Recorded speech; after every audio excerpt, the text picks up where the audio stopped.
न्यायालयाच्या निर्णय विरोधात विविध संघटनांचे बुधवार 21 ऑगस्ट या भारत बंद मोहिमेला साकोली बंद 100% यशस्वी होण्यासाठी विविध संघटनांनी शहरात मोर्चा काढून आपला रोष व्यक्त केला।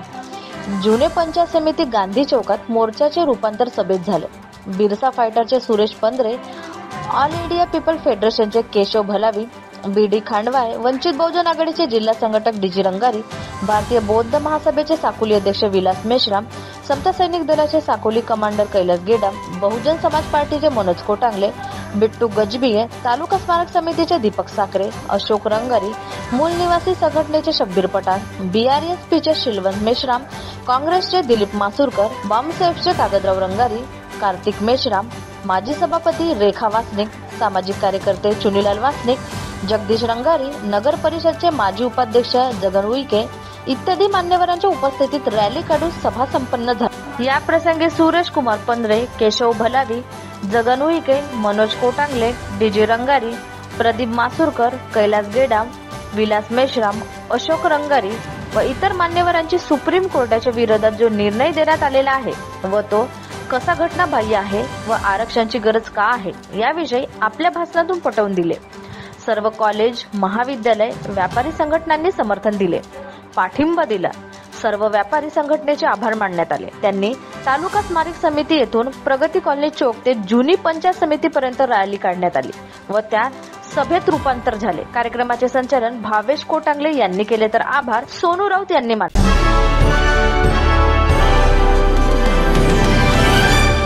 मी डॉक्टर सुरेश कुमार पंधरे, बिरसा फाइटर के संस्थापक आणि BMRF के राष्ट्रीय उपाध्यक्ष, जो 1 ऑगस्ट 2024ला सुप्रीम कोर्टाच्या 7 न्यायमूर्तीच्या खंडपीठाने दिलेला जो निर्णय आहे आदिवासी बाबत आणि SC समाजाच्या जे वर्गीकरणाच्या बाबतीत जो दयनीय आहे आणि तो राष्ट्रपती, देशाचे राष्ट्रपती आहेत, त्यांनी आपल्या विशेषाधिकार वापरून संसदेच्या अधिवेशन बोलून त्याच्यामध्ये त्याला रद्द करण्यात यावा किंवा तो मागे घेण्यात यावा जो सुप्रीम कोर्टाने निर्णय लादलेला आहे तो कुठेही संविधानिकदृष्ट्या योग्य नाही। त्यामुळे आपल्या समाजावर हा अन्याय आहे आणि तो अन्याय दूर करण्यासाठी सुप्रीम कोर्ट आणि ही भूमिका आपण जे लोकप्रतिनिधी निवडून देतो ती भूमिका खासदार यांचे लोकसभेतील म्हणणं त्या ठिकाणी ठराव पारित होईल आणि आपल्या समाजाला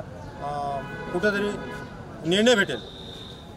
आणि हे समाजाच्या सर्व संघटनेच्या वतीने आज 21 ऑगस्ट बंदच्या निमित्ताने या ठिकाणी बोलत आहे। मी BD खांडवाय, ऑल इंडिया फेडरेशन तालुका अध्यक्ष। जो 1 ऑगस्ट 2024ला जो अनुसूचित जाती आणि जमातीबद्दल जो सुप्रीम कोर्टाने जो निर्णय दिला त्या निर्णयाविरुद्ध आम्ही सर्व समाज बांधव त्यांच्या विरोधात आहोत आणि निश्चित म्हणून आज आम्ही मोर्चा इथे काढलेला होता। तर आम्हाला जे आरक्षण मिळालेलं आहे ते या सुप्रीम कोर्टाच्या नुसार नाही, आम्हाला आरक्षण दिले ते बाबासाहेबांच्या संविधानामुळे आरक्षण मिळालेलं आहे आणि ते चिरंकाळ टिकावं याकरता मी सर्व लोकांना आनंदाची आग्रहाची विनंती करतो की आपला जो आरक्षण आहे हे कसं टिकून राहील याकरिता सर्व लोकांनी एकत्र यावं आणि संघर्ष करावा एवढीच मी ऑल इंडिया फेडरेशनतर्फे विनंती करतो। भलावी, तालुका सचिव, नॅशनल आदिवासी पीपल फेडरेशन साकोली।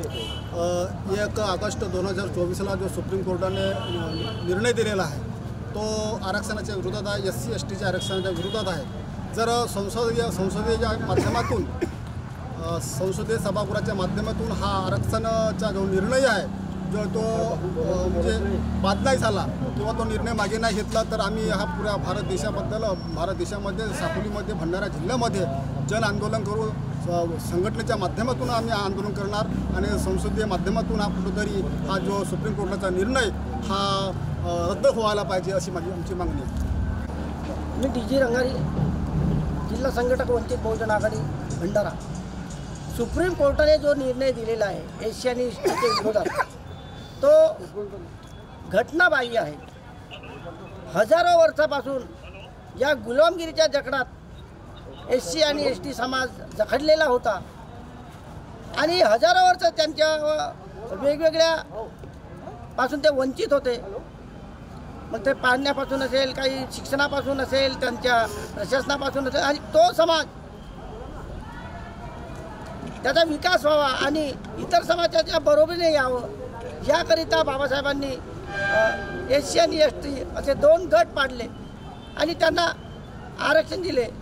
आणि म्हणून सर्व जसं SCमध्ये 39 जाती आहेत, ते 39 जातींना समप्रमाणात सारख्या प्रमाणात त्यांना आरक्षण देण्याची तरतूद आहे. परंतु आता सुप्रीम कोर्टाने त्याच्यातही क्लासिफिकेशनमध्ये कोटे में कोटा क्लासिफिकेशनमध्ये उपवर्गीकरण त्या ठिकाणी ठरवलेले आहे, जेणेकरून त्यामधून आरक्षण तर भरलं जाणारच नाही. ज्या पुढारलेल्या जाती आहेत ते मागे जातील आणि ज्यांना आरक्षण द्यायचे आहे त्यामध्ये अवेलेबल कॅन्डिडेट मिळणार नाही आणि पण कालांतराने ते सुद्धा जागा ओपनमधून भरतील. आणि म्हणून हा जो आरक्षण आहे हा आरक्षण रद्द करण्याकरिता संसदेने एक कायदा बनवावा अशी मागणी SC आणि ST या वर्गाची आहे. त्याचप्रमाणे इतरही समाज घटक जे आहेत ते पाठिंबा देत आहेत आणि असं नाही झालं तर सर्व समाज हा रस्त्यावर उतरेल. आणि म्हणून याचा विचार सरकारने करावा अशी वंचित बहुजन आघाडीतर्फे मी विनंती करतो. जय भीम, जय भारत. मैं सभी महापुरुषों को निम्र अभिवादन करता हूँ और मैं बहुजन समाज पार्टी साकोली विधानसभा का अध्यक्ष हूँ. और जो 1 अगस्त को जो निर्णय आया, बहुजन समाज पार्टी वो विविध पक्ष इसका खंडन करते हैं और ST SC OBC समाज के ऊपर जो अन्य अत्याचार हो रहा है, बाबा साहब ने 6743 जाति को 3 विभाग में किया और समाज में जाकर बताया कि तुम तीनों भाई हो, आपको तीनों को मिलकर काम करना है. पर ये मनुवादी सरकार कहीं न कहीं हमारा विरोध करती है, कहीं न कहीं हमारे को वही जहाँ से हमने शुरुआत की है वही लेके जाने की कोशिश करती है. तो हम ये सरकार का खंडन करते हैं और आने वाला जो हमने ये जो मोर्चा की है, इसके बाद जो हमारा मोर्चा होगा वो जातिगत जनगणना के विषय पर होगा और भारी संख्या में वो मोर्चा होगा. यही बोल के मैं अपने शब्द रजा लेता हूँ. जय भीम, जय भारत, जय सेवा. मी कैलास गिडाम. 1 ऑगस्टच्या अनुसूचित जाती आणि अनुसूचित जमातीच्या लोकांना अंधारमय करणाऱ्या निर्णयाच्या निषेधार्थ भारत बंदची हाक देण्यात आली होती.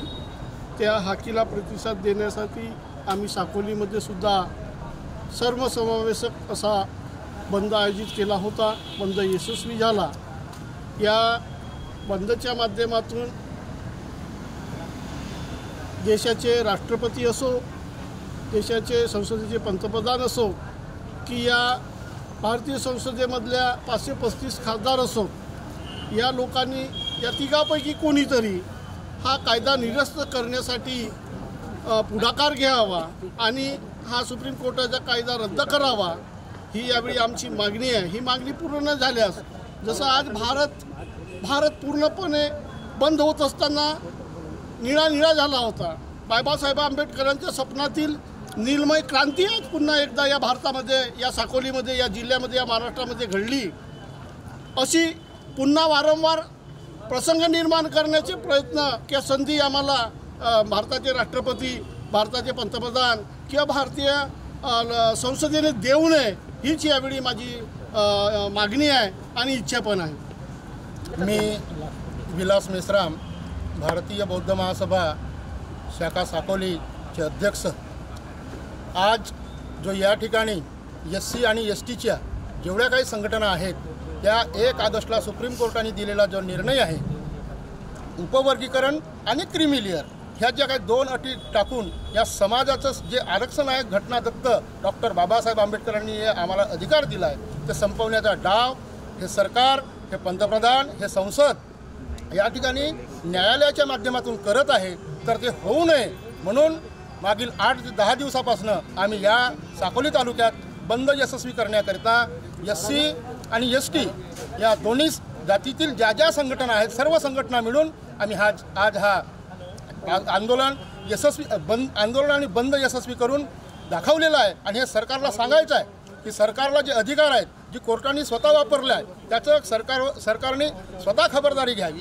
त्याचा ताबडतोब आपल्या संसदेचं अधिवेशन बोलवावं आणि अधिवेशन बोलवून त्यामध्ये अध्यादेश काढून कोर्टाला सांगावं की आपण जो निर्णय घेतला आहे तो तात्काळ रद्द करावा आणि या समाजाला बाबासाहेबांनी 1950 पासून जो कायदे लागू आहेत ते आरक्षणाचे असतील, आरक्षणाचे कायदे जे आहेत ते सर्व जसेच्या तसे लागू ठेवावे. अन्यथा यानंतर आज जसं साध्या पद्धतीनं आम्ही आंदोलन केलं, यानंतर संबंध महाराष्ट्रात आणि भंडारा जिल्ह्यात आणि या साकोली तालुक्यात तीव्र आंदोलन करू.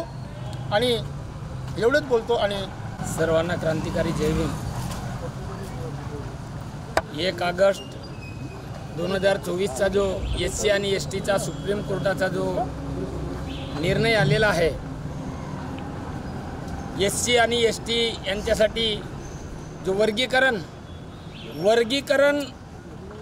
या शब्दामध्येच खऱ्या अर्थानं SC आणि ST समाज विभागला गेला आहे. डॉक्टर बाबासाहेब आंबेडकरांनी भारतीय संविधानामध्ये 3 मंडळ आम्हाला सांगितले आहे संविधानानुसार. एक कायदे मंडळ, दुसरा कार्यकारी मंडळ, तिसरा न्याय मंडळ. कायदे मंडळ हा कायदा बनवण्याचं काम करतो, कार्यकारी मंडळ हा त्याची अंमलबजावणी करण्याचं काम करतो. न्याय मंडळ यांच्यावर समजा जर अन्याय झाला असेल तर अन्याय झालेल्या व्यक्तींना न्याय देण्याचं काम हा न्याय मंडळाचं आहे. परंतु या व्यवस्थेमध्ये आम्हाला असं दिसलेलं आहे की ज्यांना कायदा बनवायचा आहे त्यांनी कायदा बनवलाच नाही, परंतु न्याय मंडळाने प्रथम पुढाकार घेऊन त्यांनी SC STच्या वर्गीकरणाचा त्या ठिकाणी विषयी जो निकाल दिलेला आहे तो निकाल ह्या SC STच्या लोकांच्या विरोधात आहे असं आम्हाला म्हणायचं आहे. आणि शेड्यूल 9 नुसार संसदेमध्ये दोन्ही सभागृहाच्या खासदारांनी एकमताने एक दिवसीय अधिवेशन बोलवून हा कायदा त्या ठिकाणी शेड्यूल 9 नुसार त्या ठिकाणी रद्द करून पुन्हा त्याचा पुनर्विचार करावा एवढंच बोलतो. जय हिंद. मी SC STचा जो सुप्रीम कोर्टाने निर्णय दिलेला आहे वर्गीकरणाचा, त्या भारत बंदला आमच्या doctor Babasaheb Ambedkar social forum, मी तालुका अध्यक्ष OBC संघ ह्या नात्याने आम्ही सहकार्य केलेलं आहे. आणि बाबासाहेबाच्या कायद्याला पायामल्ली होऊ नये हे सरकारने लक्षात घेतलं पाहिजे. प्राध्यापक देवीदास काटेंगे, सामाजिक कार्यकर्ता, आदिवासी सामाजिक कार्यकर्ता. आज दिनांक 21 ऑगस्ट 2024ला जो भारत बंदचा जो आक्रोश मोर्चा आणि अस्तित्वाचा लढा जो या ठिकाणी आम्ही काढलेला होता, तो लढा इथं पूर्णपणे अस्तित्वाचा आणि आपला लढाचा जो संविधानाचा जो लढा होता हा या ठिकाणी पूर्णपणे अस्तित्वात आलेला आहे. आणि चांगल्या पद्धतीने त्या लोकांचा आपल्याला प्रतिसाद मिळालेला आहे. आणि आजचा हा जो लढा आहे, पुन्हा जर कायदे पुन्हा रद्द झाले नाही तर पुन्हा आपण भारतभर हा जन आक्रोश मोर्चा जो आहे पुन्हा जास्त पद्धतीने करू आणि सर्व जनतेचा सहभाग जास्त पद्धतीने करू असं मला असं वाटते की त्यांनी संसदेत आणि विधानसभेत हा मुद्दा मांडून आपल्या जनप्रतिनिधींनी हा मुद्दा जास्त जोराने उचलावा. आणि हा जो कायदा सुप्रीम कोर्टाने दिलेला आहे हा कायदा त्यांनी तिथं कायदा करून तो रद्द करावा असं माझे मत आहे. एवढे बोलून आपले 2 शब्द समाप्त करतो.